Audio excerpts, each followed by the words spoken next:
આપના ધારાસભ્ય ગોપાલ ઇટાલિયા પર જૂતું ફેંકવાના મામલે ભાજપ પ્રદેશ પ્રમુખ જગદીશ વિશ્વકર્માએ આપ પર આકરા પ્રહાર કર્યા। જગદીશ વિશ્વકર્માએ કહ્યું કે સસ્તી પ્રસિદ્ધિ મેળવવા આપ દ્વારા આ પ્રકારના કૃત્ય કરવામાં આવે છે।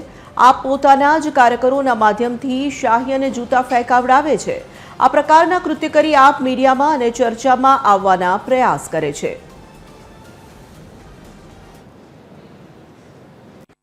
સસ્તી પ્રસિદ્ધિ મેળવવા માટે આ કેજરીવાલ એન્ડ કંપની એ સતત આ પ્રકારના ઘૃણ્ય કૃત્યો એ ચલાવી રહી છે। એ મીડિયાના મિત્રોને પણ હવે ખ્યાલ આવ્યો છે, એટલે મીડિયાના મિત્રો પણ હવે આપના નેતાઓને માટે તમામ મીડિયાના મિત્રોનો પણ આભાર માનું છું કે તમે જૂઠાણને પારખી ચૂક્યા છો અને જૂઠાણને તમે પોતે પણ એ જાકારો આપી રહ્યા છો। એટલે એને ફરીથી પ્રસિદ્ધિ મેળવવા માટે જાતે ને જાતે જ એ પોતે પોતાના કાર્યકર્તાઓના માધ્યમથી એ જૂતા ફેંકાઈ અને કેજરીવાલ એન્ડ કંપની આ પ્રકારના ઘૃણ્ય કૃત્ય કરીને મીડિયામાં દેખાવાનો પ્રયાસ કરી રહી છે।